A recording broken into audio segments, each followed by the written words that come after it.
kimutwalidde akaseera akazibu okukkiriza nti ono oboolyawo ze zimu ku mbuyaga ezikunta akadde kano, naye ate kimaze ne kikakasibwa nti ddala kituufu ono ku nsi asiimuddwako completely. Awo olaba poliisi egezaako okubeera ng'ate eteekateeka mubiri gwa mugenzi okulaba ng'ate guggyibwa mu mmotoka mwe yakubiriddwa amasasi oba mwe yafunidde obuzibu buno. Nga bwe nkugambye nti obunkenke bwo bukyali bwa maanyi nnyo, ebyokwerinda binywezeddwa nnyo nnyini ddala. Poliisi ereese ebikozesebwa eby'enjawulo okusobola okulaba ng'ate beetegereza ogubadde, era tusuubira oboolyawo okufuna okwogera okuva gye bali nga batutegeezaako ate oboolyawo mbeera ki nga tugijjira ddala okuva mu by'ebyokwerinda. Kaseera bagambye jjako ettaala ggwe babagambye ozzeeko bakkiriza okay. Kale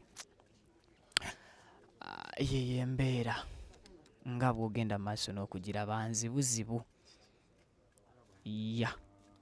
mbeera nzibu etukubye wala.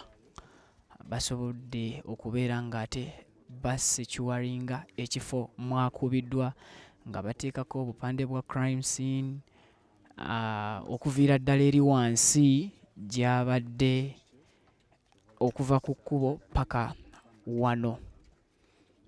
Abadde abulako just ekikomera kimu okutuuka ku kikomera ekikye w'abadde alina okuyingirira ate oboolyawo yeggalire, naye tekisobose kuba nga kiba.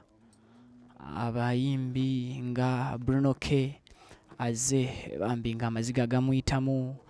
Ndabyeko mukyala abba wa Hajati Kulthum, ono nga ye mwami Akram Sali engineer, n'abantu ab'enjawulo. Omwana Kakalaamu akaabye amaziga ayozezzaako ku mmunye olw'okuviibwako mukwano gwe. Amayinja ag'enjawulo gali wano oba abanene okuva mu bitongole by'ebyokwerinda ab'enjawulo bali wano okusobola okulaba nga at least